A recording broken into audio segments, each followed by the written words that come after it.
Vamos a orar juntos.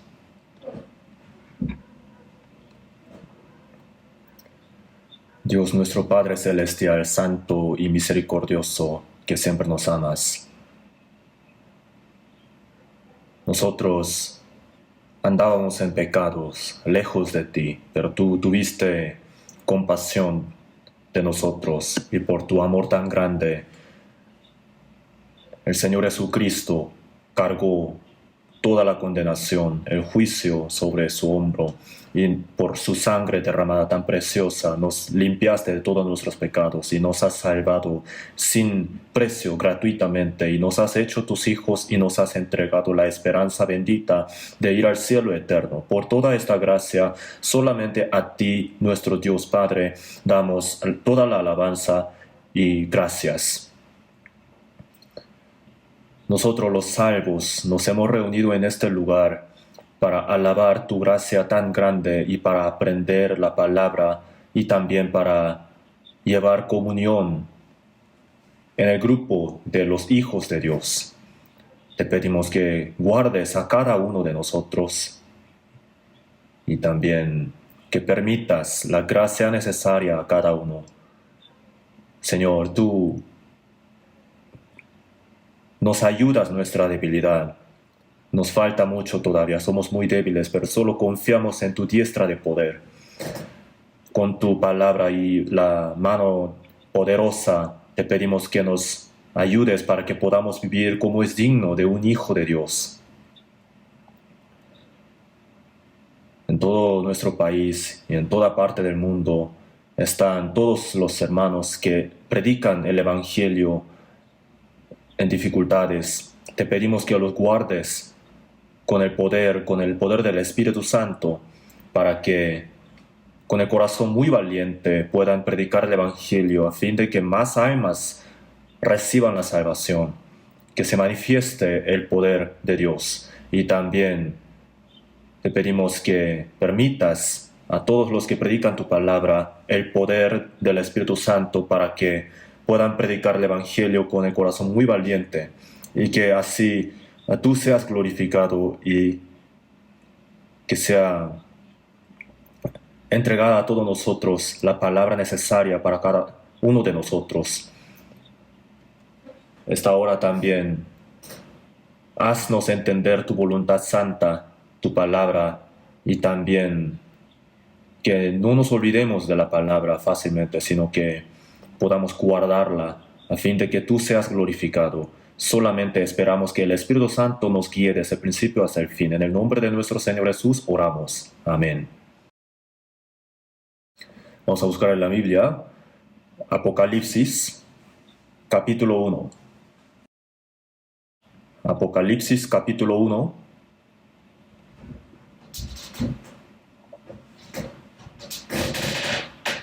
Versículo 4 y 5.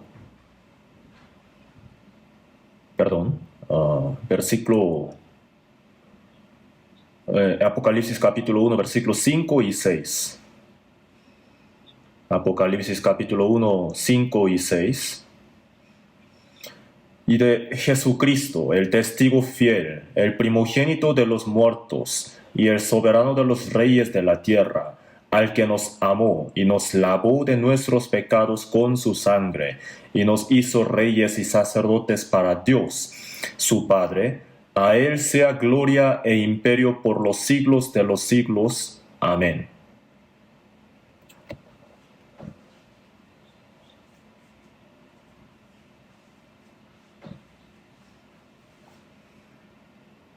Ya hasta ahí.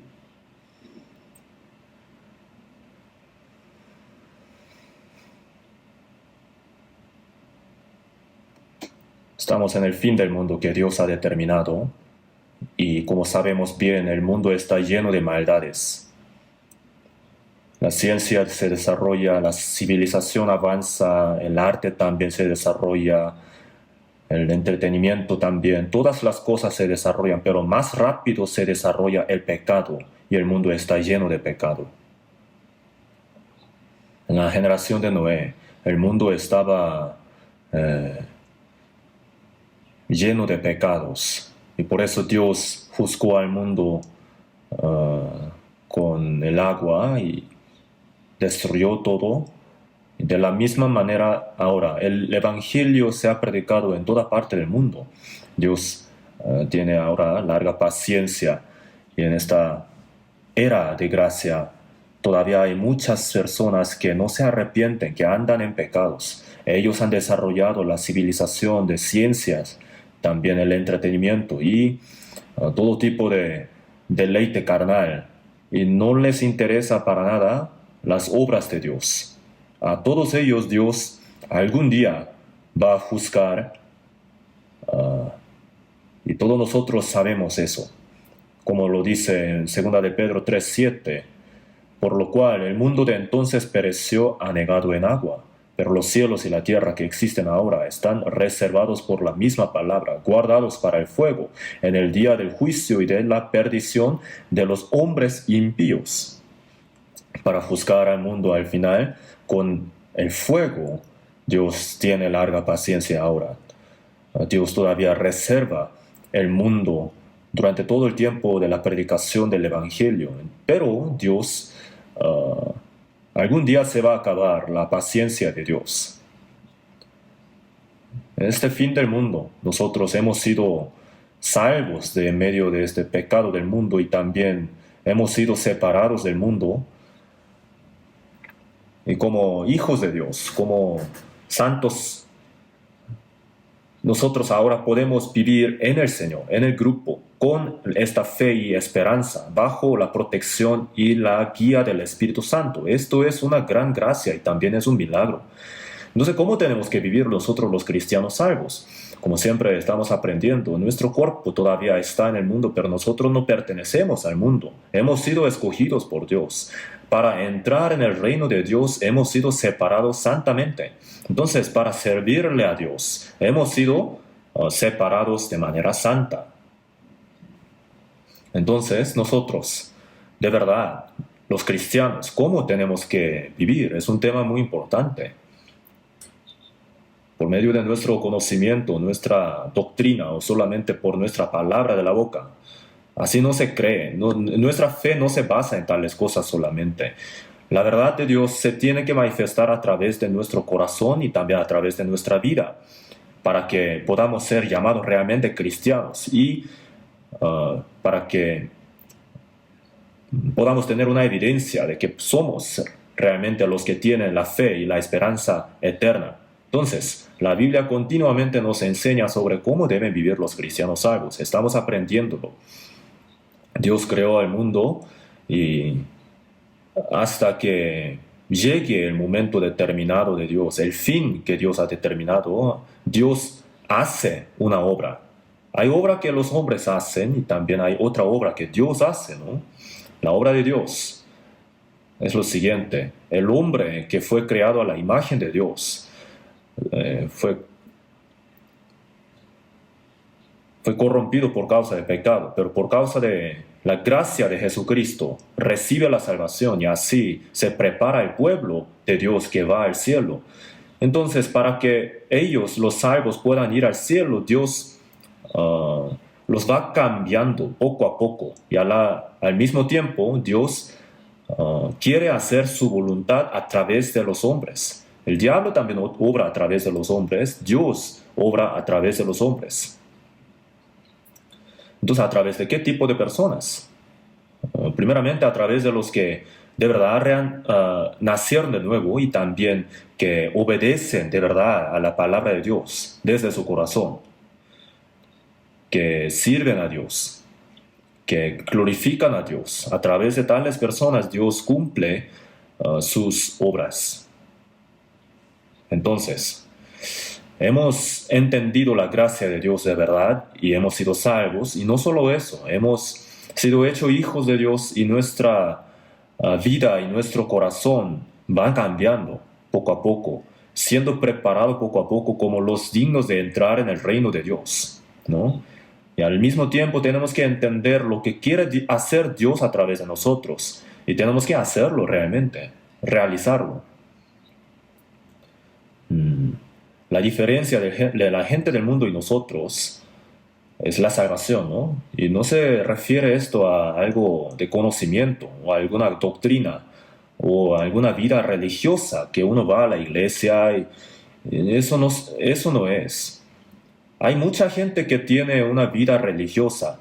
Aparte del cristianismo, también hay muchas otras religiones. Ellos, los religiosos, hacen mucho esfuerzo también.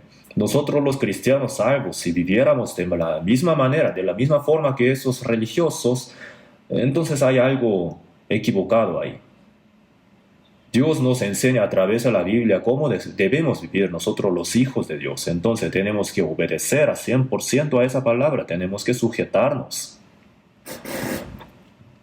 El domingo pasado también nosotros aprendimos que nosotros los salvos somos separados del mundo, que tenemos que servirle a Dios, que tenemos que glorificarle a Dios.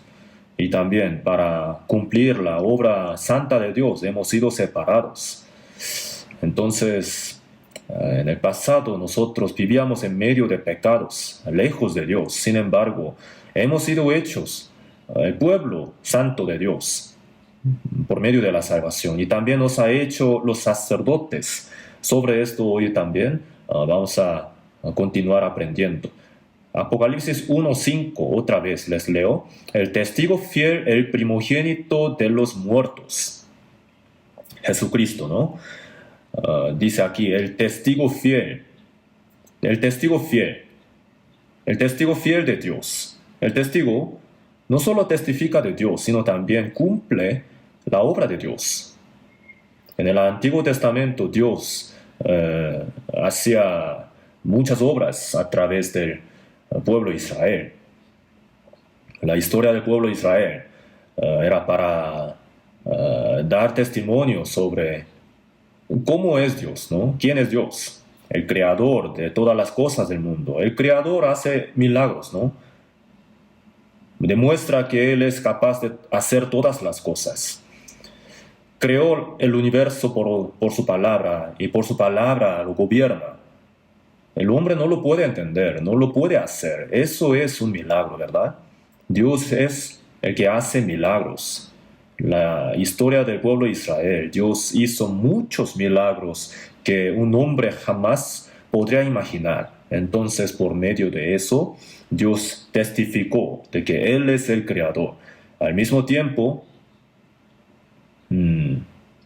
testificó de su deidad. Es decir, Dios da bendición a los obedientes y a los desobedientes da castigos. Eso se llama la justicia de Dios, ¿no? La justicia. Cada uno recibe según sea su obra, ¿verdad? Pero no solo eso, sino también el hombre es más desobediente que obediente, ¿no? Desobedece mucho más que obedecer y comete muchos pecados. Y a pesar de eso, Dios tiene compasión del hombre, perdona los pecados y no deja al hombre vivir en medio de pecado solamente. Dios lo sostiene y lo levanta de nuevo. Y el resto de nuestro tiempo de nuestra vida también, Dios nos ayuda que podamos vivir como es digno de un hijo de Dios. Entonces, ese amor también se ha manifestado en la historia del pueblo de Israel, en el Antiguo Testamento. Y Dios también dio muchas promesas al pueblo de Israel, ¿no?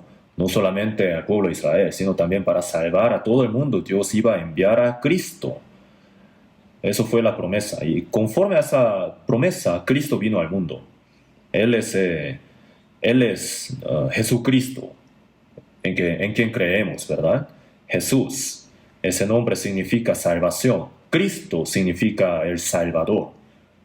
Habla de lo mismo, ¿no? Y la vida de Jesús nació en este mundo y tuvo una vida de 30 años. También durante ese tiempo testificó de Dios.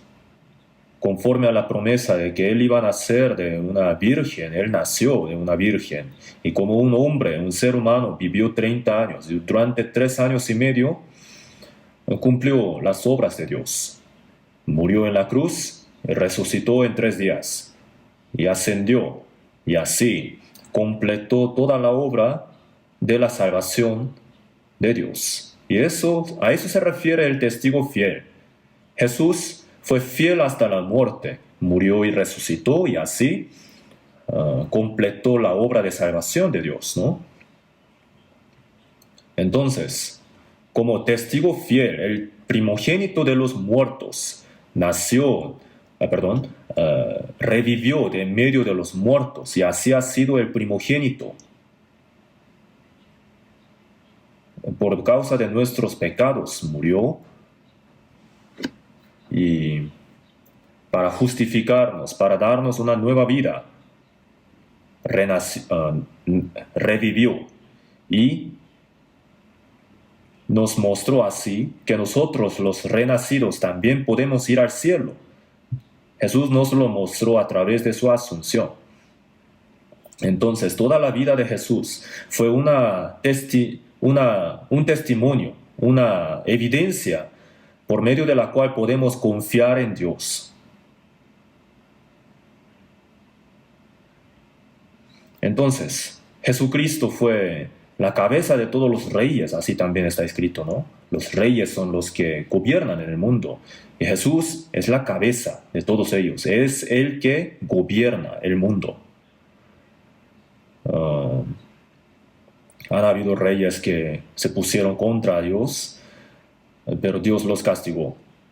Y a través de algunos reyes, a veces Dios cumplía su obra. Entonces, Jesús ha sido la cabeza de los reyes de la tierra. Eso se refiere a que Jesús es el que gobierna a todos ellos. Y Él es rey de los reyes. ¿Qué quiere decir eso? Él está sobre todos los que tienen potestad en el mundo. Y también ha sido la cabeza de todos los salvos.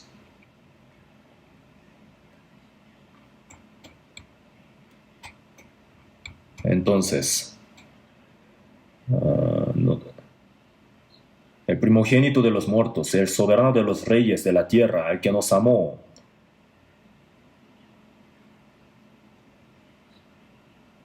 El apóstol Juan, quien escribió esta Biblia, acá está diciendo que quiere que haya paz sobre todos nosotros, y lo que hoy vamos a aprender es: por su sangre nos ha lavado, nos ha salvado, ¿no?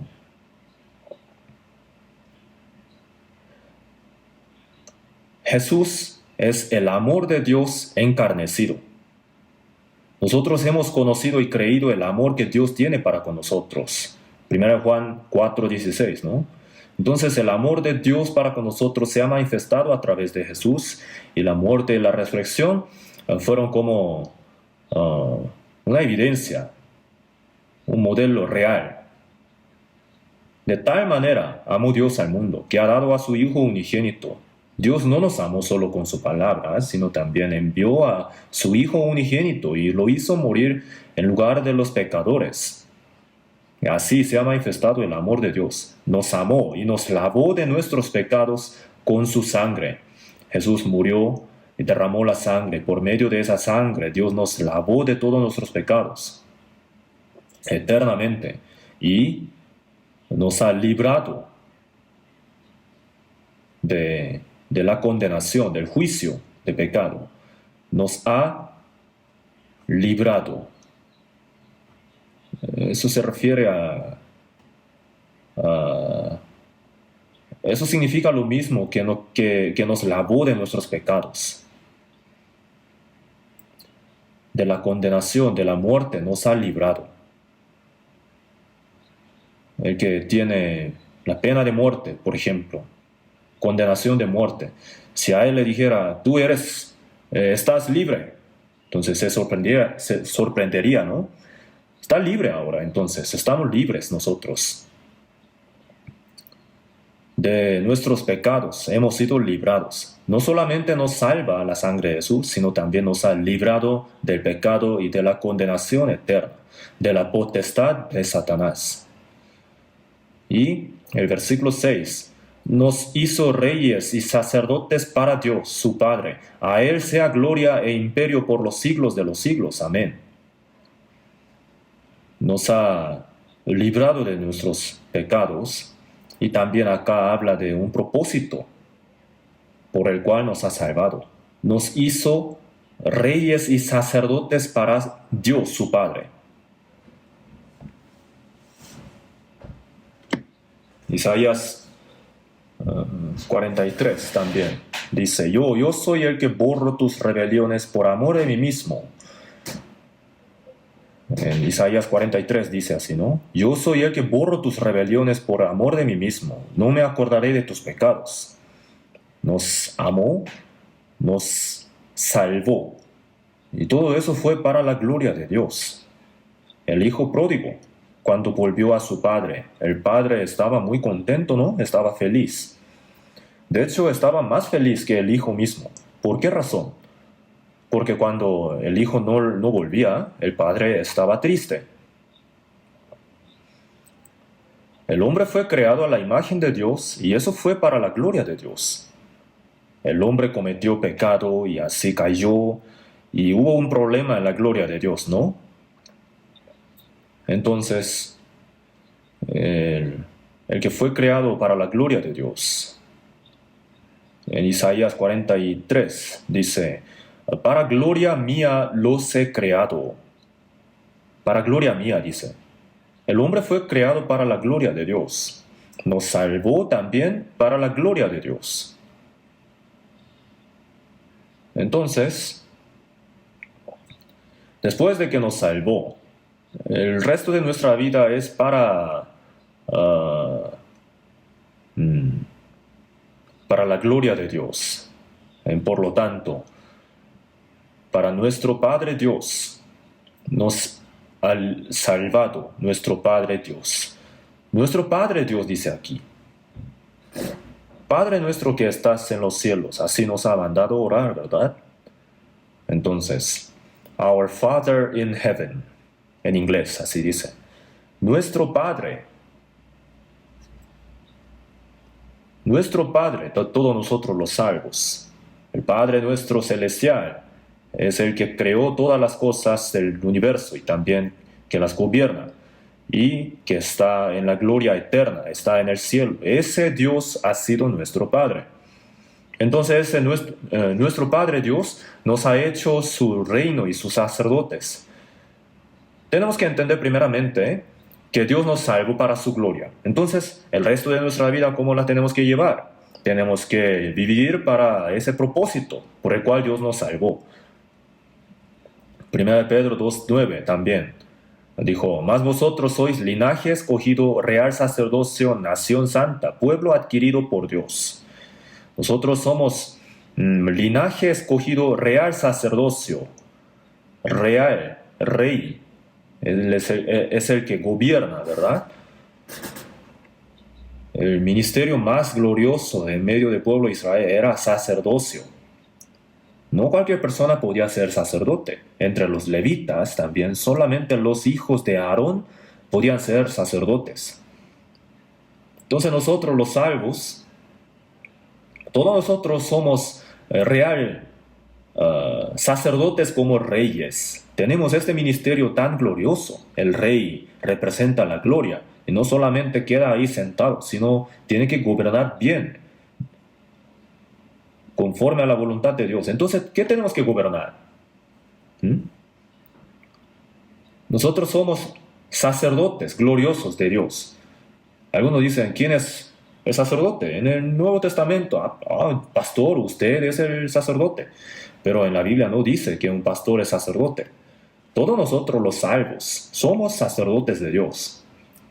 Real sacerdocio. Es un ministerio glorioso. Y sacerdote como rey. ¿Qué quiere decir esto? No solamente es glorioso, sino también es el que gobierna. El rey tiene potestad.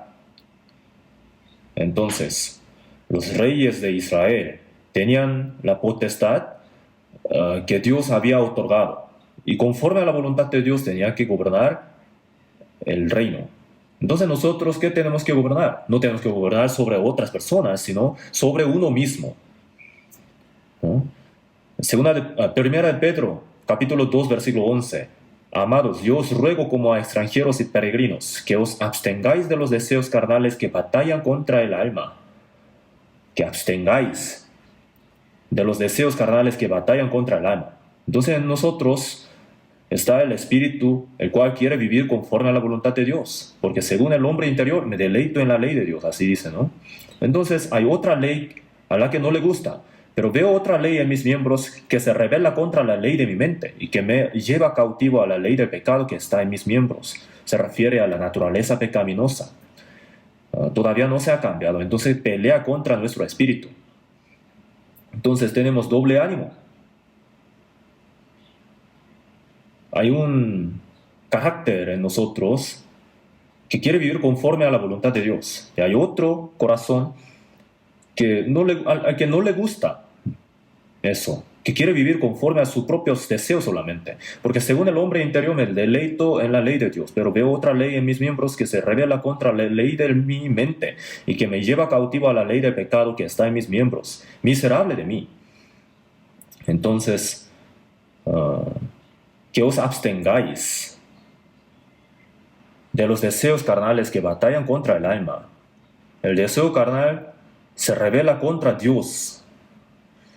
Hay este corazón que quiere vivir conforme a la voluntad de Dios, hay otro corazón que quiere rebelarse contra Dios, que se quiere oponer.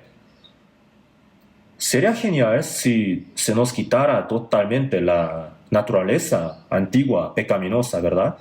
Sin embargo, todavía queda. El diablo no nos puede robar nuestra salvación, pero sí puede impedir que no vivamos conforme a la voluntad de Dios, para que no llevemos la vida cristiana. No sé cómo. El diablo nos hace vivir conforme a los deseos de la carne. Efesios 2:3, ahí dice, entre los cuales también todos nosotros vivimos en otro tiempo en los deseos de nuestra carne, haciendo la voluntad de la carne y de los pensamientos, y éramos por naturaleza hijos de ira, lo mismo que los demás. Antes de recibir la salvación, el diablo, que tiene la potestad del aire, gobernaba nuestro corazón. Entonces, por naturaleza éramos hijos de ira. Y después de recibir la salvación, sería genial que todo eso se cortara, ¿eh? Pero todavía tenemos esta naturaleza no cambiada. El diablo siempre la está estimulando para que hagamos las cosas del mundo, las cosas carnales, ¿no? No améis al mundo, ni las cosas que están en el mundo. Primera de Juan, capítulo 2, versículo 15, ¿no? Y dice también, porque todo lo que hay en el mundo, los deseos de la carne, los deseos de los ojos y la vanagloria de la vida, no proviene del Padre, sino del mundo. El diablo, que tiene la potestad del aire, del mundo, obra para que los que no han recibido la salvación no reciban la salvación. Y también para que los que han recibido la salvación no vivan obedientes. Entonces, que os abstengáis de los deseos carnales que batallan contra el alma. Los deseos de la carne son fuertes y se rebelan contra Dios.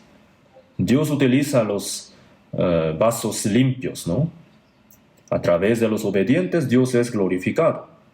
Nosotros, para glorificarle a Dios, tenemos que sujetarnos a 100% ante la palabra de Dios, pero el diablo impide a que nosotros no nos sujetemos a Dios, y tampoco para que no seamos utilizados por Dios. Entonces, que os abstengáis, tenemos que abstenernos, tenemos que controlarlo. Por eso, en 1 Corintios 9, el apóstol Pablo dijo, golpeo mi cuerpo y lo pongo en servidumbre.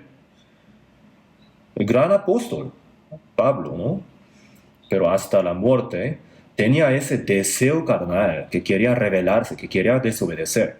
Por esa razón, que os abstengáis de los deseos carnales que batallan contra el alma. El apóstol Pablo decía, golpeo mi cuerpo y lo pongo en servidumbre. Tenemos que golpearlo. Si dejáramos al cuerpo para que haga lo que quiera, poco a poco uno se va alejando de Dios. Va a empezar a desobedecer. Un poquito, no pasa nada. No te pongas tan serio. No es necesario vivir así demasiado como ¿no? Religioso. A la ligera, ¿no? Pero ¿a Dios le gustará eso? Todos los profetas que servían a Dios en el Antiguo Testamento, los reyes o los santos, en el Nuevo Testamento, los apóstoles salvos, y a través de ellos la palabra del Señor se predicaba, y los salvos a través de los apóstoles, los salvos veían un buen ejemplo de los apóstoles Pablo sobre cómo debe vivir un cristiano salvo conforme a la voluntad de Dios, ¿no? Entonces los salvos lo tomaban por un ejemplo para seguir. Y los cristianos, nosotros ciertamente queremos imitarlos, pero todavía hay esa parte a la que no le gusta vivir conforme a la voluntad de Dios, porque al cuerpo no le gusta la aflicción. No le gusta perder su libertad. Ay, déjame. Así dice. Déjame vivir a mi manera. Así dice.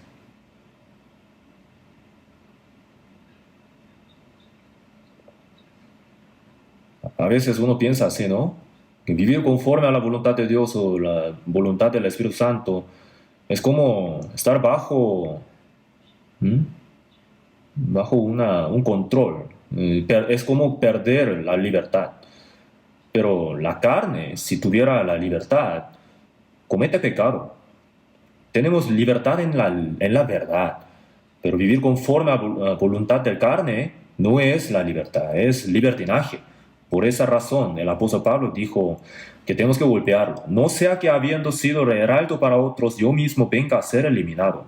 El apóstol Pablo dijo así: uno predica el evangelio y rescata el alma de la persona, entonces es una gran obra, ¿no? Pero uno puede ser eliminado. ¿Qué quiere decir eso? No se refiere a que uno vaya al infierno, sino que pierda el derecho de ser utilizado.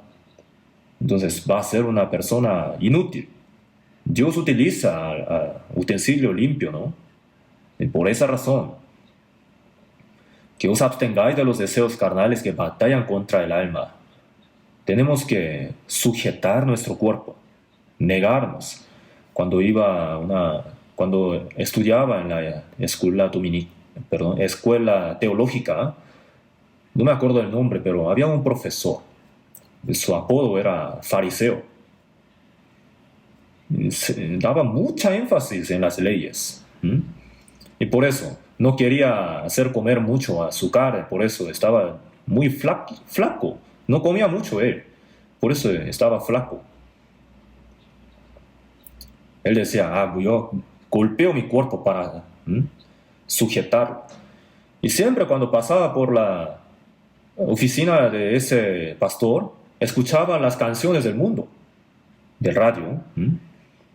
Entonces, el que siempre hablaba de golpear el cuerpo, entonces, ¿por qué escuchaba tantas canciones del mundo? Así podría gobernar el cuerpo. Él tampoco comía mucho, tampoco dormía mucho, y así estaba flaco, y solo con ese esfuerzo uno podría sujetar su cuerpo. Hay que sujetarlo conforme al poder del Espíritu Santo, por medio de la palabra. Entonces él estaba equivocado, ¿no?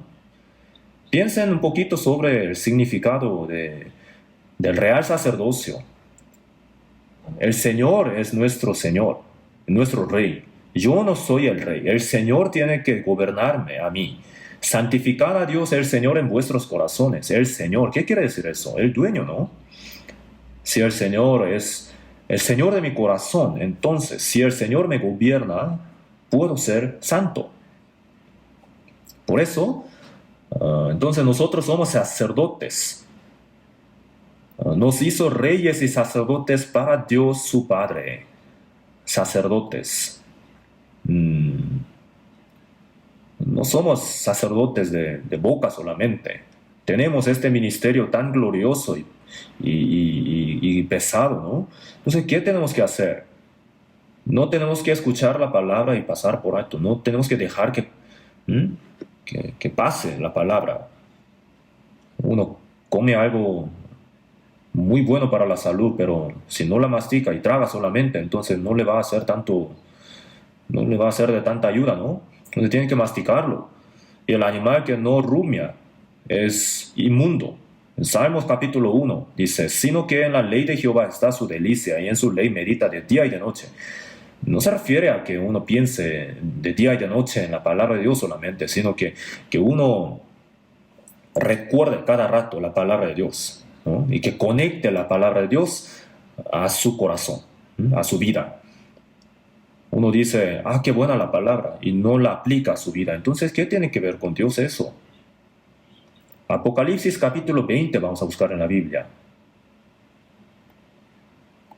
Apocalipsis capítulo 20.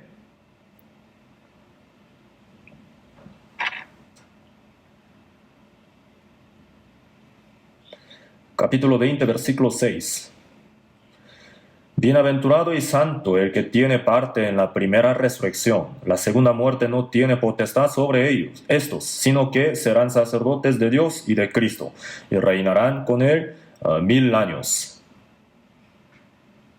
En el reino de 1000 años, el Apocalipsis capítulo 20 habla del reino milenio, ¿no? El reino del Señor, de 1000 años.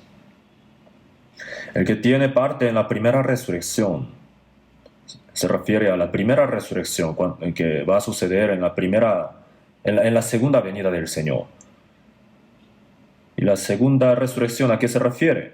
Se refiere a la de los pecadores, para que vayan al infierno. Por eso en Juan capítulo 5, versículo 28 dice, vendrá hora cuando todos los que están en los sepulcros oirán su voz, y los que hicieron lo bueno saldrán a resurrección de vida. Los que hacen lo bueno viven conforme a la voluntad, son los que viven conforme a la voluntad de Dios por el hecho de que son salvos. Ellos saldrán a la resurrección de la vida. No solamente sus almas van a ir al cielo, sino también su cuerpo será resucitado y será transformado como el cuerpo glorioso del Señor.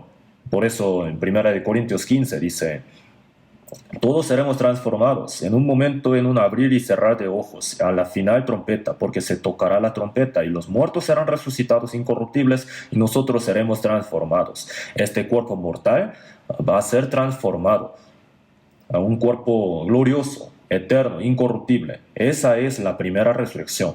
Y todos los que no tienen parte en la primera resurrección van a tener su parte en la segunda. Los que hicieron lo malo a resurrección de condenación. No solamente van los espíritus de los que... No solamente los espíritus van al infierno, lo saben, ¿no? Mateo 10, 28 dice, temed más bien a aquel que puede destruir el alma y el cuerpo en el infierno. El cuerpo comete pecado, entonces no solamente el espíritu va al infierno, sino también será resucitado el cuerpo y juntos serán echados al infierno, a la segunda muerte. Bienaventurado y santo el que tiene parte en la primera resurrección. La segunda muerte no tiene potestad sobre estos. La segunda muerte se refiere al infierno, ¿no? Sino que serán sacerdotes de Dios y de Cristo y reinarán con él 1000 años. En el reino de 1000 años entrarán los cristianos salvos, ¿lo saben? Así va el orden. Primero, el Señor Jesús va a venir en el aire por segunda vez. Y ahí comienza los 7 años de tribulaciones. Nosotros los salvos renacidos no vamos a entrar en esa era de los 7 años de tribulaciones. Y durante los 3 años y medio, los judíos van a recibir la salvación por la predicación de 2 profetas durante 1660 días, 1620 días, son exactamente 3 años y medio. Y 12,000 personas por tribu recibirán la salvación. En total, 144,000 judíos, porque así es el número determinado por Dios. Ellos van a recibir la salvación durante los primeros 3 años y medio. Y ahí será edificado el templo de Dios en Jerusalén. Y luego, cuando sea terminado, el anticristo va a sentarse ahí y va a decir, yo soy Dios, yo soy Cristo. Y todos los judíos que no creían en Jesús, ellos dirán, él debe ser el Mesías, al cual esperábamos. Entonces ese anticristo hará milagros, grandes milagros. Elías hacía caer fuego del cielo, ¿no? En el Antiguo Testamento Dios no permitía a los profetas falsos hacer tal milagro, pero uh, el falso profeta de Anticristo realmente hará caer el fuego del cielo y van a hacer una imagen y harán que esa imagen hable. Imagínense que una imagen hable. En nuestro tiempo hay algo, una técnica de inteligencia artificial y así hace que haga lo que ¿no? haga las cosas del hombre. Y un robot también puede hacer algo similar a lo que el hombre hace, pero yo no creo que sea de ese nivel solamente. Van a hacer una imagen y dice en la Biblia que le dará aliento a la imagen y realmente va a hablar. Entonces la gente quedará asombrada. Con la potestad de Satanás hará milagros para engañar a la gente. Y por eso, la segunda etapa de los 7 años, los últimos 3 años y medio, el anticristo va a gobernar totalmente el mundo. Y ahí todo el mundo será unificado. Ahora está a punto de ocurrir guerras, ¿no? El mundo está dividido. Pero anticristo hará un mundo, one world. En Nueva York hubo un ataque terrorista, ¿no? 11 de septiembre, World Trade Center. Yo conocí el lugar.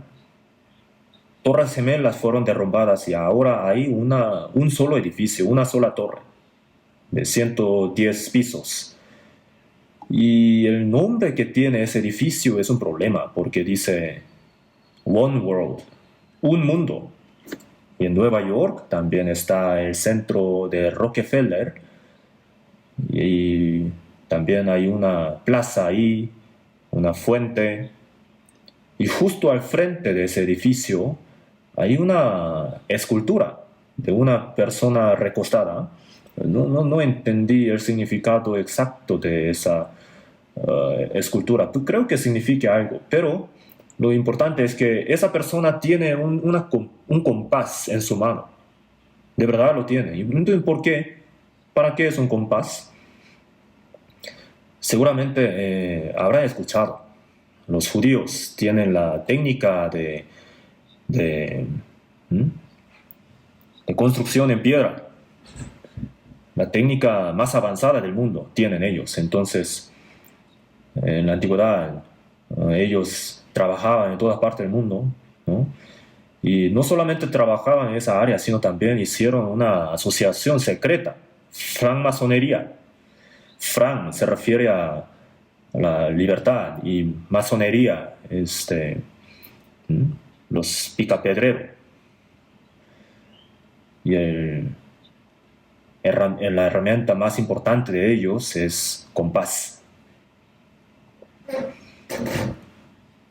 Entonces, ¿por qué esa escultura de centro de Rockefeller tiene el compás? No solamente ahí, en muchas partes del mundo hay esa señal.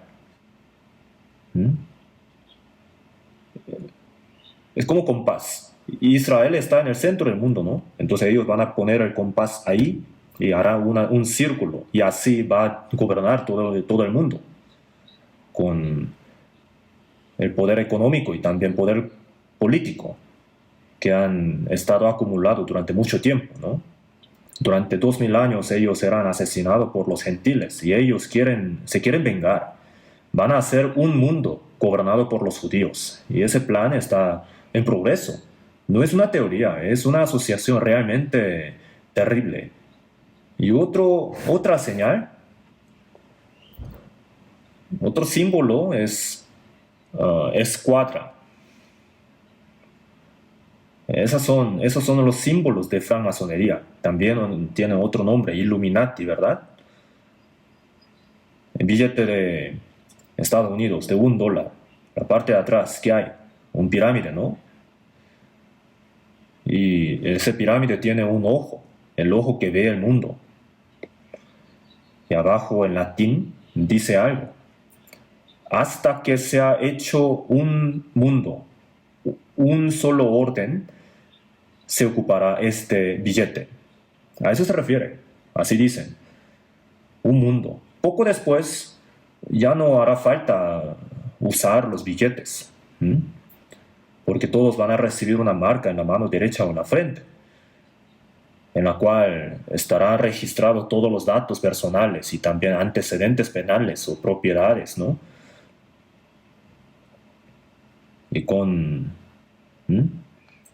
esa marca van a comprar y vender las cosas, y todo aquel que no la tenga no podrá comprar ni vender, no podrá hacer nada. Tampoco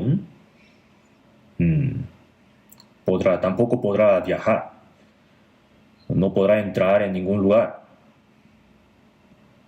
Entonces, esa marca es de 666. 6. El número 7 es el número de la perfección, ¿no?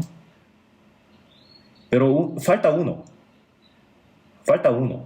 Entonces, ¿por qué hay 3 números? 666. Porque el diablo quiere ser como Dios. Y también la Biblia dice el número de su nombre. Y los alfabetos del inglés dicen que hay una manera de sacar el número de cada alfabeto. Entonces, el nombre de anticristo todavía no se sabe, pero el número de su nombre en total será 666. Algunas otras personas han hecho calculación para sacar el número 666, pero todavía no hay nada concreto. Y hará una paz de todo el mundo.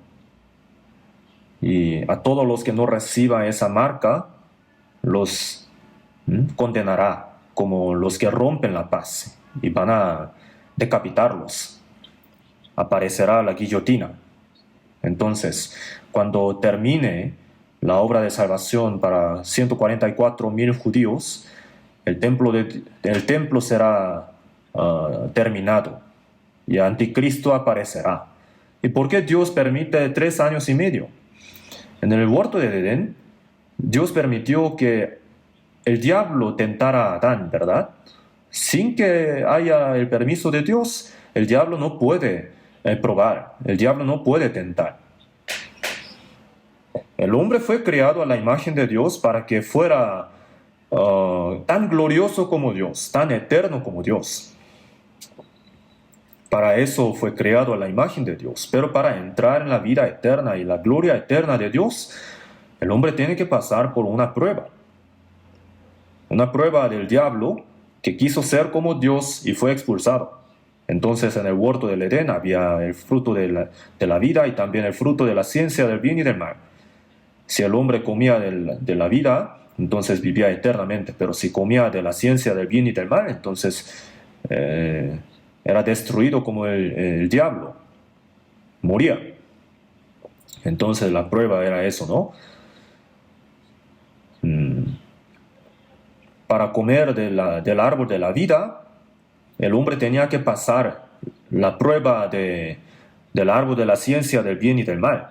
El hombre tenía que pasar el examen previo para tomar el examen final. Así era la prueba de Dios. Y por eso Dios permitió al diablo que probara al hombre, a Adán. El examen era fácil, era bien simple, ¿no? Mas del árbol de la ciencia del bien y del mal no comerás, porque el día que de él comieres ciertamente morirás. El fruto no llevaba el veneno. No comerás. Esa palabra es la importante. El diablo te tentará. Si lo escuchas, morirás. A eso se refiere. Pero Adán cayó a la primera tentación, ¿no? Entonces Dios dejó ángeles y también espada de fuego en el camino al árbol de la vida. Dios escondió el árbol de la vida. Y así no se ha acabado.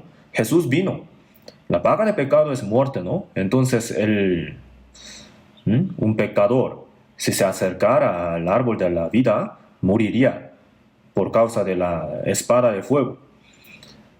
Entonces, Jesús, sin pecados, pasó por la muerte entre Dios y los hombres, y así nos dio de comer el árbol de la vida. Y así nos dejó abierto el camino a la vida eterna, ¿no? Entonces lo que estoy diciendo es que Dios ha permitido esa prueba a Adán. Dios no ha hecho al hombre como un robot. ¿Qué es un robot? El hombre lo programa, entonces el robot hace lo programado solamente, ¿no? El hombre puede obedecer y desobedecer también. El hombre tiene el libre albedrío para decidir él mismo entre Dios y el diablo, para que su destino eterno sea conforme a su propia decisión. Entonces Adán cayó, desobedeció a la palabra de Dios y recibió la mentira de Satanás. Y la consecuencia fue manifestada a través de la historia, y esa vida perdida fue recuperada por medio de Jesús. Yo soy el pan vivo que descendió del cielo. Si alguno comiere de este pan, vivirá para siempre. Jesús pagó la paga del pecado y nos ha entregado la vida, una vez perdida por causa del pecado. Romanos 6:23 dice, porque la paga del pecado es muerte, mas la dádiva de Dios es vida eterna en Cristo Jesús, Señor nuestro. Entonces, ahora, en el fin del mundo, Dios da la oportunidad de salvación a todas las personas. En el fin del mundo Dios va a dar, durante 3 años y medio, a los judíos va a dar la oportunidad de salvación durante 3 años y medio de los 7 años, y ahí será permitida la potestad a Satanás por un corto tiempo. Y todos los que hayan rechazado la gracia de Dios, los que hayan sido desobedientes, habrán vivido bajo la potestad de Satanás, ¿no? Entonces ellos van a pagar la paga de vivir bajo Satanás. Por medio de la historia eso será hecho. Entonces, todo el mundo estará bajo el diablo. Será como un infierno este mundo. Y no termina con eso solamente. Todas las personas van a ir al infierno junto con el diablo. Y Dios va a hacer eso.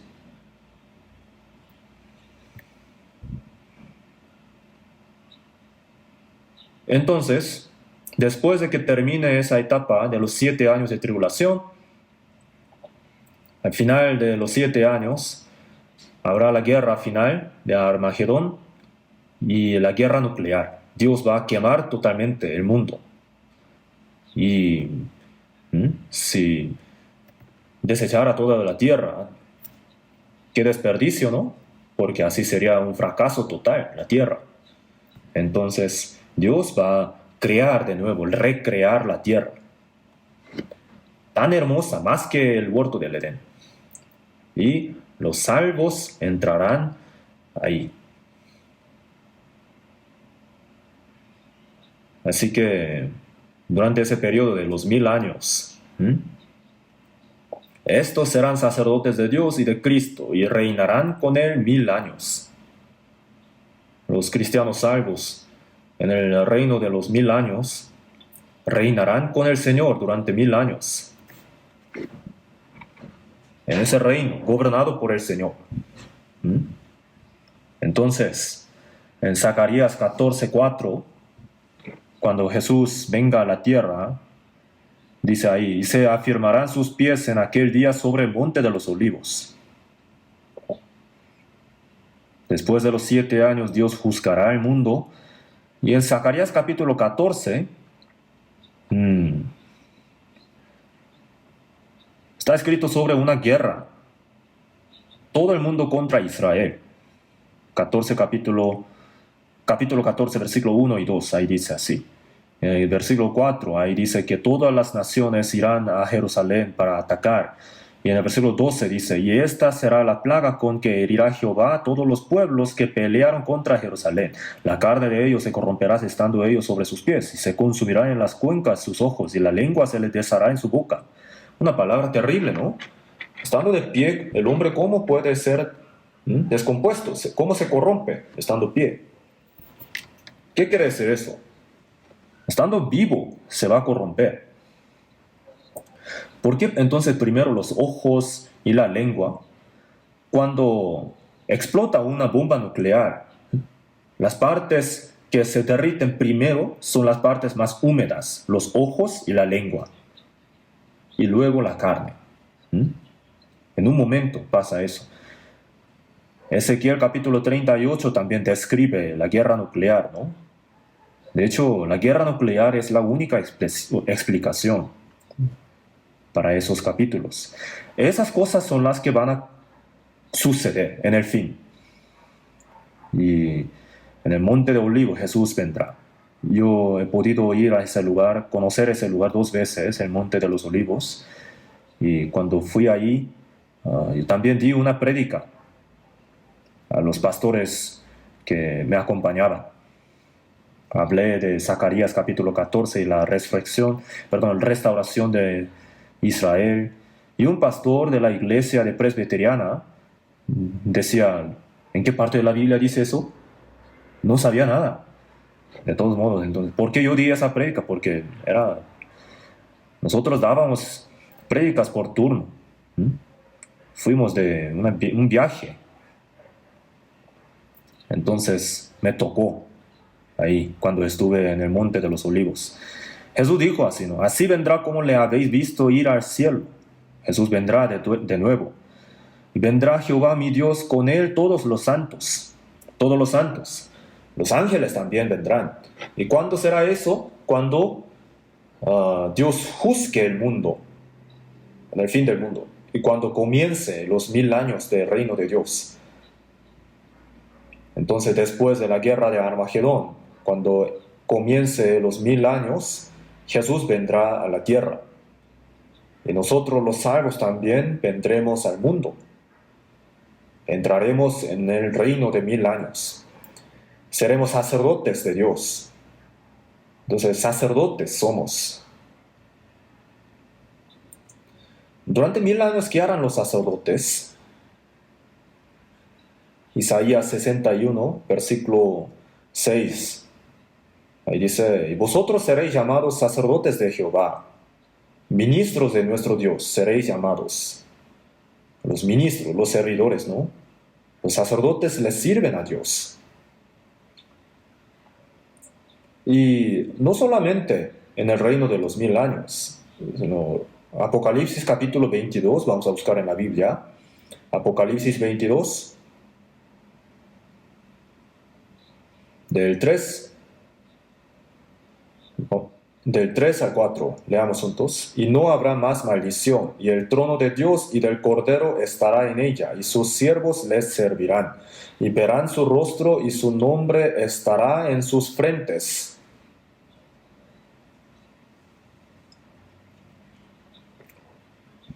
Esto se refiere al cielo eterno, Apocalipsis capítulo 22. Cuando termine el reino de Dios de 1000 años, capítulo 21 y 22, ahí habla del cielo eterno. En el cielo eterno, el trono de Dios y del Cordero estará en ella, y sus siervos le servirán y verán su rostro. En aquel tiempo, nosotros veremos el rostro de Dios. Les servirán y verán su rostro. Nosotros en el cielo, ¿qué haremos? Vamos a servirle a Dios.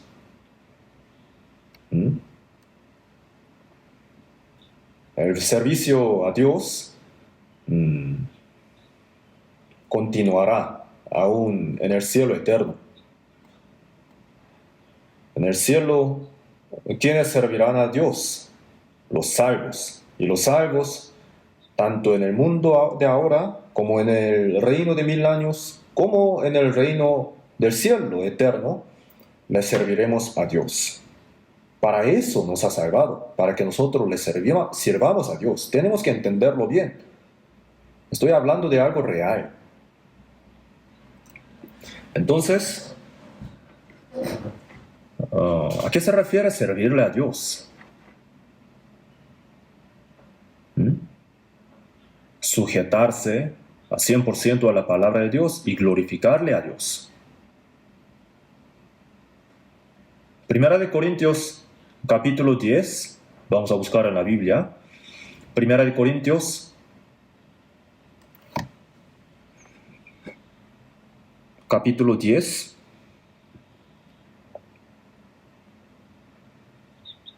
Capítulo 10, versículo 31.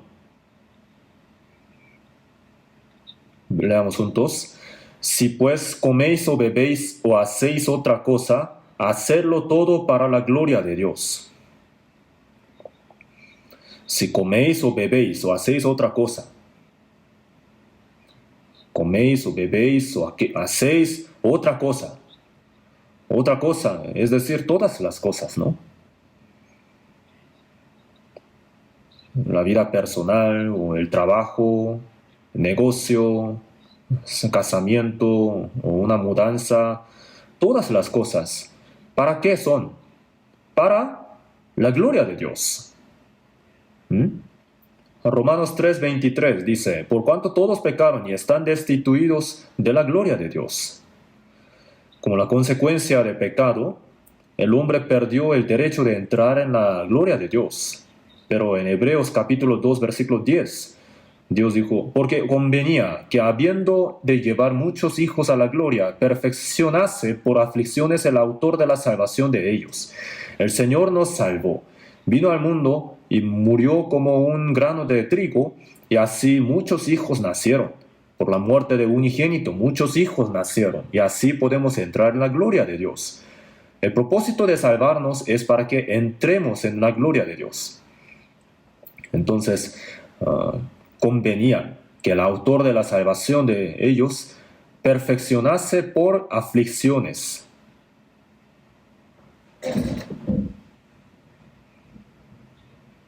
Entonces, ¿para qué fuimos salvos? Que comamos o bebamos o hagamos otras cosas. Tienen que pensar bien. Tenemos que hacerlo todo para la gloria de Dios. Los salvos, en todo lo que hagamos en adelante, tenemos que hacerlo todo para la gloria de Dios. Todo lo que no sea para la gloria de Dios es pecado. Primera de Corintios capítulo 6, vamos a buscar en la Biblia. Primera de Corintios capítulo 6, versículo 16. Primera de Corintios 6, 16. 6, 19, perdón. ¿O ignoráis que vuestro cuerpo es templo del Espíritu Santo, el cual está en vosotros, el cual tenéis de Dios, y que no sois vuestros? Porque habéis sido comprados por precio. Glorificad pues a Dios en vuestro cuerpo y en vuestro espíritu, los cuales son de Dios. El cuerpo de los salvos es el templo de Dios, donde está el Espíritu Santo. El Espíritu Santo es Dios y el Espíritu Santo es Cristo. El Señor que nos salvó está en nosotros. ¿Ustedes pueden creer en esto? Hay que creer. Segunda de Corintios 13, 5 dice, examinaos a vosotros mismos si estáis en la fe. Probaos a vosotros mismos, o no os conocéis a vosotros mismos que Jesucristo está en vosotros, a menos que estéis reprobados.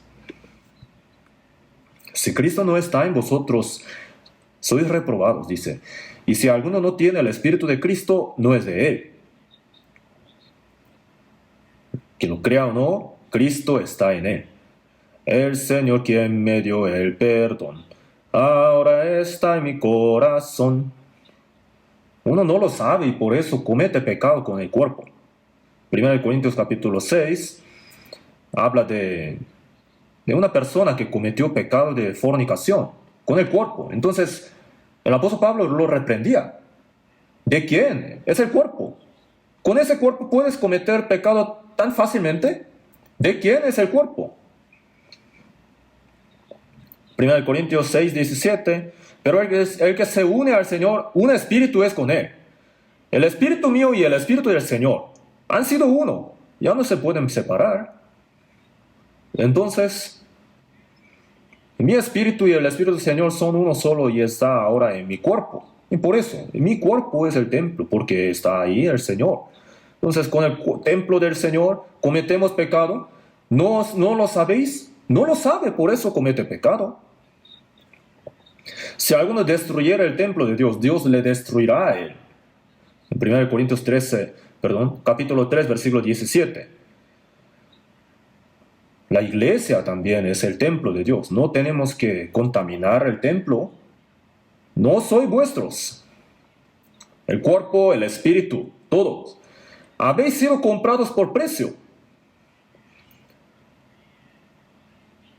Jesús el Salvador, por su sangre en Calvario, me compró mi cuerpo hasta mi espíritu. Por la sangre del Señor, todo mi espíritu, todo mi cuerpo fueron comprados por un gran precio. Muy caro, ¿no? La sangre de unigénito fue derramada para comprarme.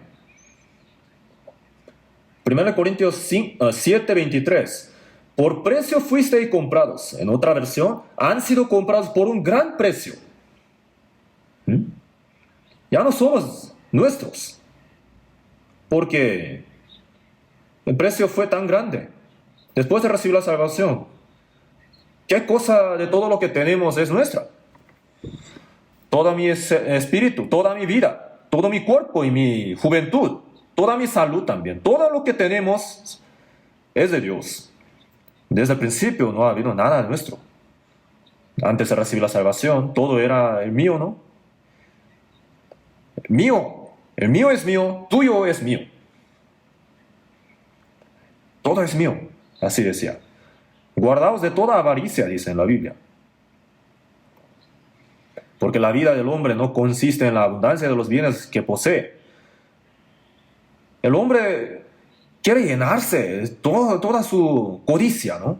Piensa que ha venido al mundo solo para eso. Yo un día me mandaron un mensaje sobre el expresidente de Samsung, Lee Byung-chul. Él era el más rico de Corea, ¿no? Y él, antes de morir, él tuvo una enfermedad y murió. Y él decía, yo tengo una casa lujosa, pero yo ahora estoy en una sala de terapia intensiva. Yo tengo mi propio avión, podría ir a cualquier lugar, pero ya no puedo ir a ningún lugar. Yo tengo mis carros, coches tan lujosos, pero yo ando en silla de ruedas.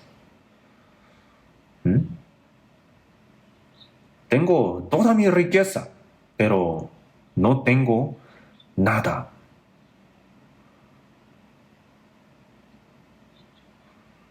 De verdad, él dijo así. Y por eso, tenía tanta riqueza. Sin embargo, no podía curar su enfermedad. Se sentía angustiado él. ¿La riqueza cura una enfermedad? No, ¿verdad? Mi único arrepentimiento es que yo hubiera repartido mi dinero a muchas personas. No lo he podido hacer. De eso me arrepiento, él dijo. ¿De verdad existe Dios? ¿De verdad existe el Espíritu? ¿De verdad existe el cielo y el infierno? Todo eso sean sus preocupaciones. A veces hablo de eso en el seminario de la Biblia, ¿no? Todos son vanos. De verdad. No tengan tanta codicia del mundo, hermanos, porque pronto pasa. Todos los ricos se han arrepentido. Steve Jobs también, ¿no? Antes de morir, dijo, si el hombre tiene lo suficiente para comer, entonces tiene que procurar algo más grande que comer, que ganar dinero. ¿A qué se refiere? Se refiere al espíritu. El que trabaja sin parar solo para ganar más dinero será un tonto como yo, un hombre torcido. Es verdad. Entonces, no sabemos cuándo moriremos. Pronto pasa la vida. No sabemos qué va a pasar mañana. Pero la codicia no tiene su fin. El hombre vive como si pudiera vivir miles de años, ¿verdad? Que no sean así. Qué genial sería si pudiéramos irnos cuando cualquier momento que venga el Señor, ¿no? Sin ningún arrepentimiento, ¿cierto?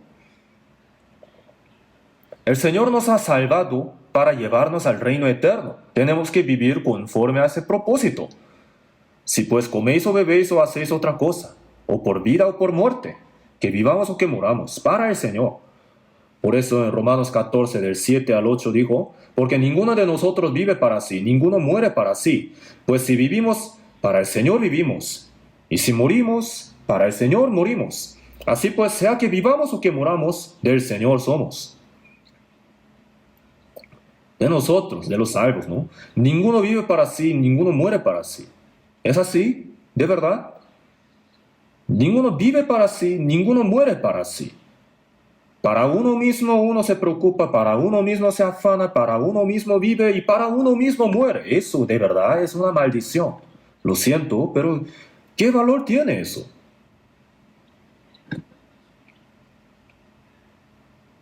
Si de verdad ha sido salvo, entonces tiene que poder vivir para el Señor y morir también para el Señor. Si tiene aflicciones, para el Señor. Si tiene pobreza, para el Señor. Si le insultan, para el Señor.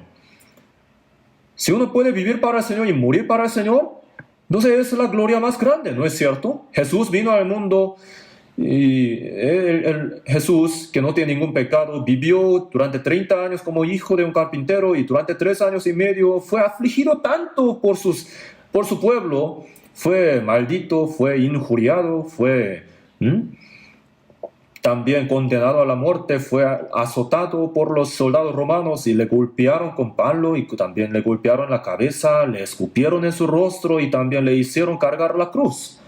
Y fue crucificado durante 6 años, perdón, durante 6 horas hasta que toda su sangre fuera derramada. ¿Y por qué? Para salvarnos. Y así fuimos salvos.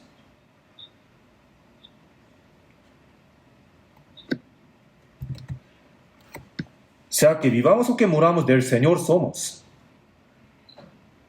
¿Cómo tenemos que vivir? Pues para esto fuiste llamados. Para esto fuimos salvos.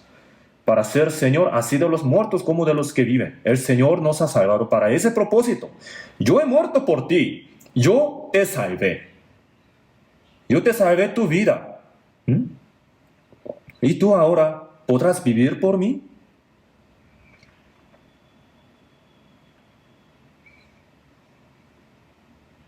Primero de Crónicas 29:14, ahí. David, antes de morir, su deseo era construir el templo para Dios. Y Dios dijo, tú no podrás. Tú has derramado demasiada sangre. Entonces tu hijo, Salomón, construirá el templo para mí. Así es, David dijo. Entonces David dio todo lo que tenía para el templo. Todo el pueblo también entregó todo lo que tenía. Porque el templo de Dios tenía que ser el más hermoso del mundo, ¿no? Y oró a Dios. Primero de Crónicas 29:14. David, después de entregarlo todo, dijo, ¿quién soy yo y quién es mi pueblo para que pudiésemos ofrecer voluntariamente cosas semejantes? Pues todo es tuyo y de lo recibido de tu mano te damos.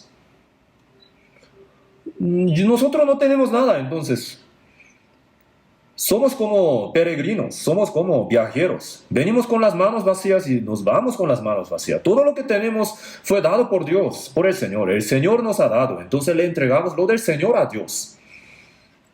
Es cierto lo que dijo, ¿no? De lo recibido de tu mano te damos. Génesis 22, versículo 2. Dios probó a Abraham, ¿no? Abraham, a su edad de 100, tuvo el unigénito Isaac. Isaac, cuando cumplió 14 años, era bien bonito, ¿no? Ante los ojos de su padre. Abraham tenía mucha riqueza y muchos siervos también, pero era viejo, hombre viejo, y su esposa también tenía mucha edad. Y el único gozo que tenía él era Isaac. ¿Mm? El hijo que él tuvo a su edad de 100. Estaba bien bonito. Era obediente también. Parece que fue muy obediente. Entonces, cuando su padre fue a Monte Moria para dar un sacrificio, Isaac dijo, la vez pasada yo también vine y había fuego, había el cuchillo y también leña, había también oveja, pero hoy no está el cordero. Tenemos el cuchillo, el fuego y también Isaac llevaba la leña para subir el monte Moria. Pero ¿dónde está el cordero para el holocausto? Dios se proveerá el cordero para el holocausto. Abraham, ¿cómo habrá podido decir, tú eres el cordero? Así directo, ¿no? Dios se proveerá de cordero, así dijo. Y deja tu leña ahí, en el monte Moria habrá dicho. Y Isaac, hijo, hoy vamos a ofrecerle a Dios el mejor cordero. Dios, cuando dábamos sacrificio, siempre entregábamos el mejor, ¿no? Entonces, ese sacrificio serás tú hoy. Ven, hijo. Entonces, Isaac huyó. Así es, padre, hazlo. Átame mis brazos. Duro. Entonces Abraham lo puso sobre leña, estaba a punto de matarlo. Entonces, ¿Dios qué dijo? ¡Abraham, Abraham! Tan apresurado, 2 veces, ¿no? ¡Stop! Porque ya conozco que temes a Dios, por cuanto no me rehusaste tu hijo, tu único. Génesis 22:12. Entonces, Dios no sabía cuánto amaba Abraham a Dios. ¿Tenía que hacer eso para saberlo? Pero Dios quiere que la fe sea manifestada por medio de las obras. Dios no nos amó solo con sus palabras. Si nos hubiera amado solo con su boca, entonces ¿cómo pudiéramos saber de su amor? De tal manera amó Dios al mundo, dijo, de tal manera. De manera que su Hijo unigénito fue entregado hasta la cruz. Entonces Dios también quiso ver el acto del hombre. Abraham lo dio, lo sacrificó. Ahora ya conozco que me amas. Abraham aprobó la prueba. Ahora, ¿qué nos estará diciendo Dios? ¿Qué nos dirá? Jesús resucitó y a Pedro le dijo, Simón, hijo de Jonás, ¿me amas? Dijiste que me amas más que a otros, ¿no? Pero me negaste 3 veces. ¿Qué pasó? ¿De verdad me amas? Pedro lo sabía, ¿no? Sí. Sí, Señor, tú sabes que te amo. Pedro, al ver a Jesús, después de morir y resucitar, de verdad lo amó. Apacienta mis corderos, pastorea mis ovejas, apacienta mis ovejas. 3 veces preguntó y 3 veces respondió lo mismo. Sí, Señor, tú sabes que te amo. Apacienta mis ovejas. Pedro predicó el Evangelio del Señor y murió por la iglesia del Señor. Juan 21, al último, dijo, esto dijo dando a entender con qué muerte había de glorificar a Dios. Entonces, ¿qué es lo que el Señor nos demanda? Dios le dio el Hijo unigénito a Abraham y dijo, lo que te di, ¿me puedes devolver? A ver, inténtalo.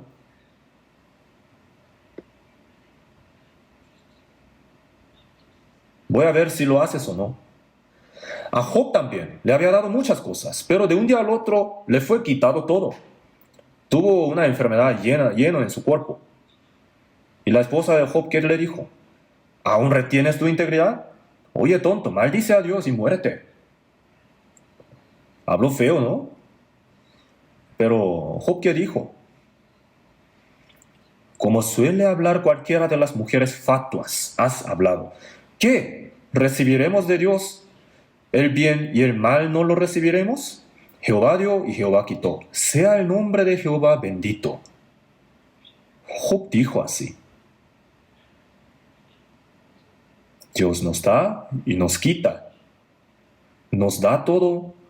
Y luego, ¿qué nos dice? Lo que te di, ¿me puedes devolver? Si nos dijera, ¿qué harían ustedes? Todo lo que le había dado a David, David lo entregó todo a Dios, ¿no? Entonces, ¿qué tenemos que hacer nosotros?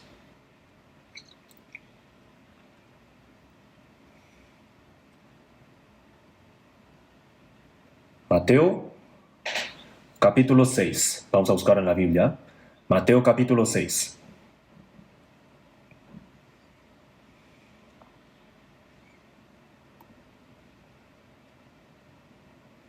Mateo 6, versículo 24. Mateo 6, 24. Ninguno puede servir a dos señores, porque o aborrecerá el uno y amará al otro, o estimará al uno y menospreciará al otro. No podéis servir a Dios y a las riquezas.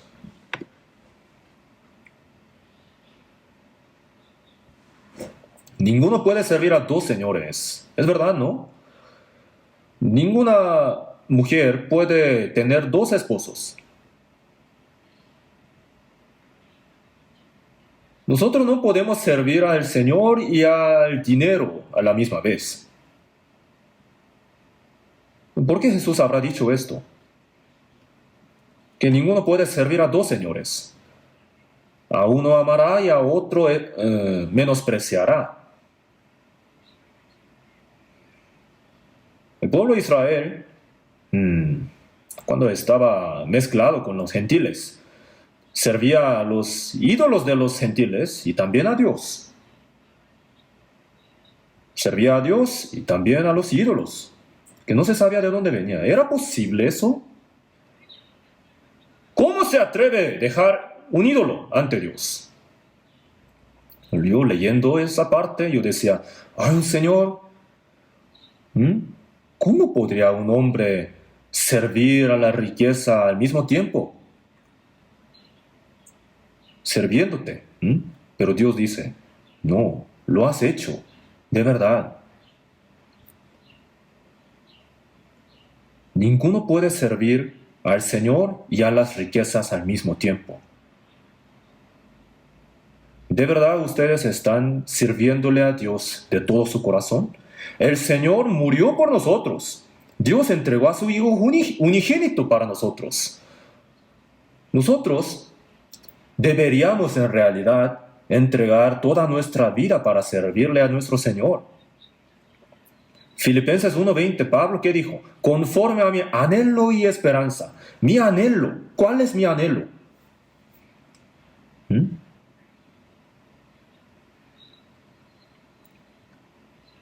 Anhelo que viva o que muera, o por muerte o por vida, que Cristo sea glorificado, honrado en mi cuerpo.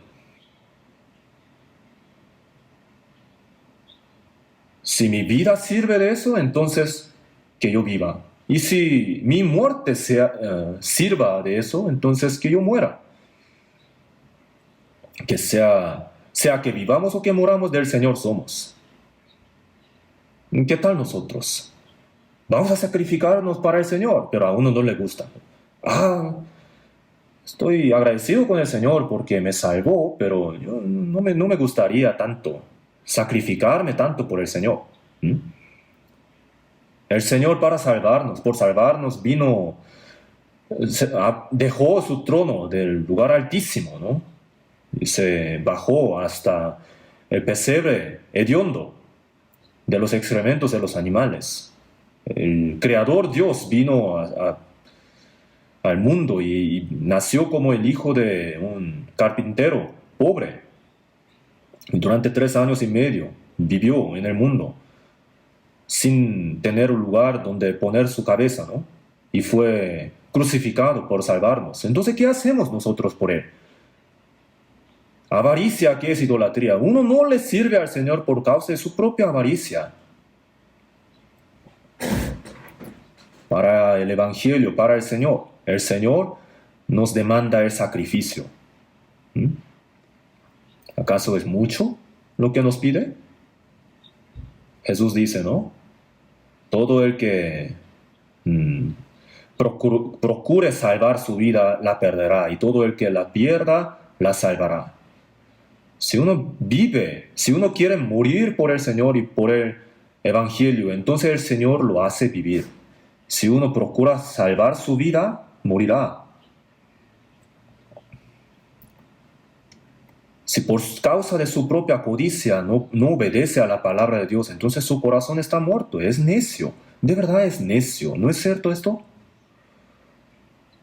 En su corazón, de verdad, el Señor es el dueño, el rey de los reyes. De verdad es el Señor de la vida, suya, propia. ¿Y así lo está sirviendo? Vamos a buscar en la Biblia, Salmos 29, versículo 2.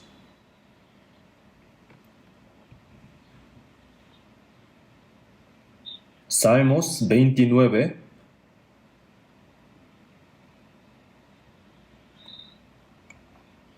versículo 2.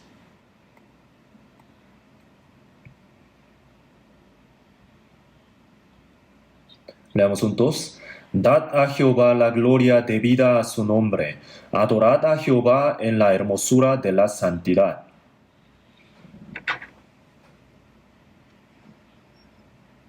Dad a Jehová la gloria debida a su nombre. La gloria debida a su nombre, ¿a qué se refiere eso? Jehová es el creador.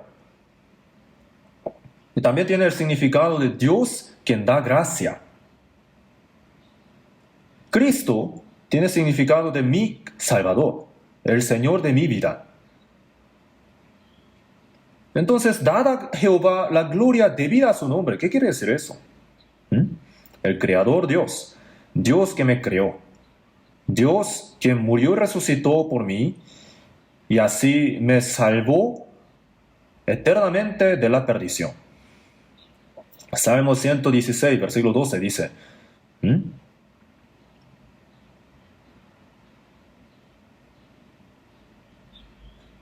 ¿qué pagaré a Jehová por todos sus beneficios para conmigo? ¿Qué pagaré a Jehová por todos sus beneficios para conmigo?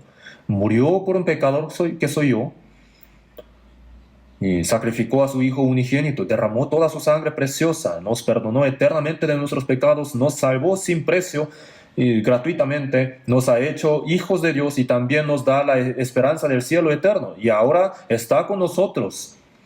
¿Qué pagaré a Jehová? Tenemos que glorificarle a Dios como se debe, debido a su gracia. Entonces, aún así uno viene a la iglesia el día domingo y escucha el sermón y sale de la iglesia y vive como uno quiera. Y gasta todo su dinero para uno mismo y poquito ofrenda.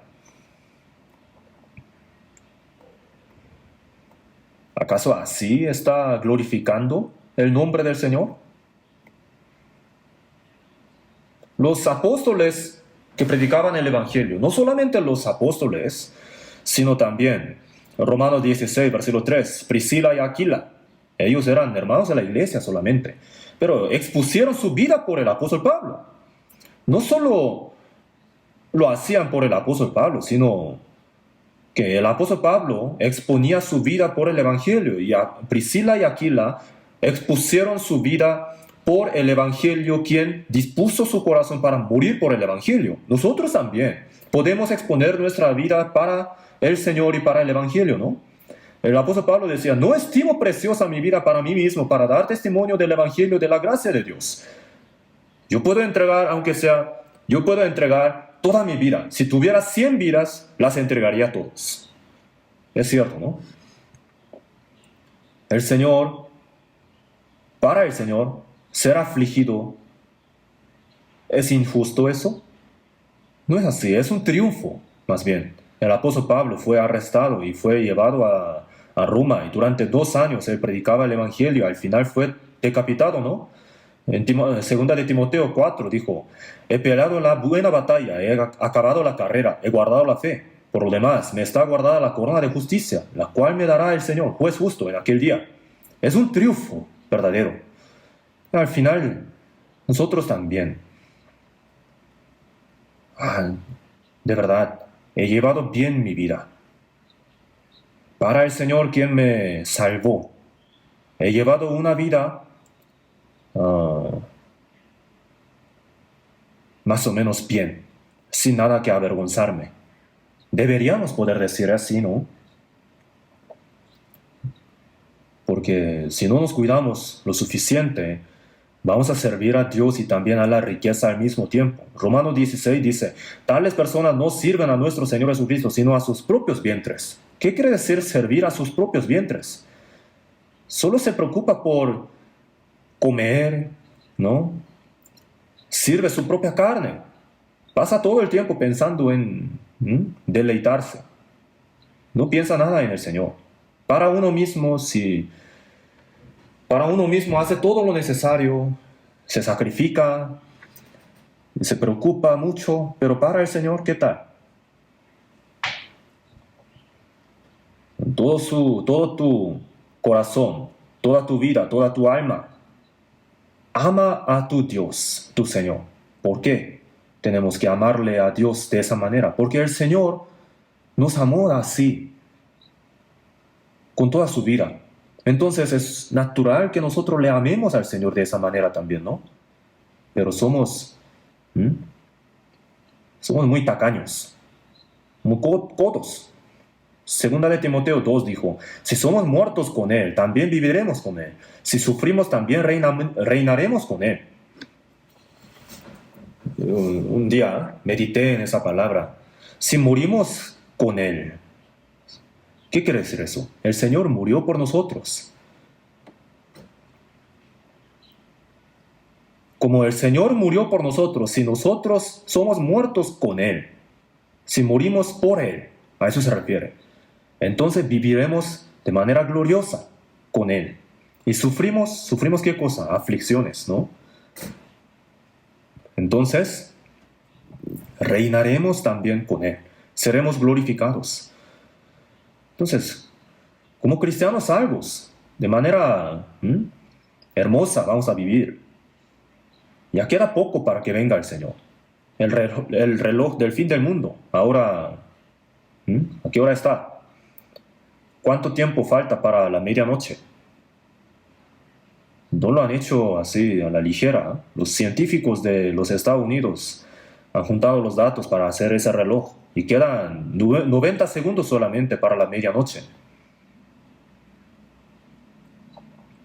Ya no se cuenta como minutos, son segundos, 90 segundos. Pero algunos dicen, ¿quién sabe? 90 años o 900 años. Pero no es así. 90 segundos quedan. Un judío salvo escribió un libro llamado Bible Research. Y según ese libro, para la medianoche quedan solamente 5 minutos. Y al último dijo, Israel is God's timepiece. Israel es el reloj de Dios. 5 para las medianoche.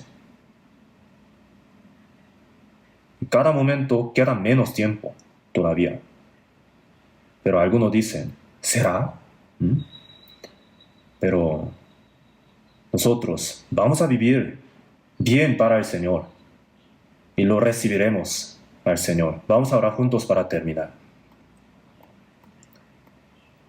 Dios nuestro Padre misericordioso, tú nos has separado del mundo, nos has separado santos y nos has permitido vivir obedientes y siempre nos proteges y siempre obras en medio de nosotros. Por esto te damos gracias, pero somos muy débiles, somos muy necios todavía.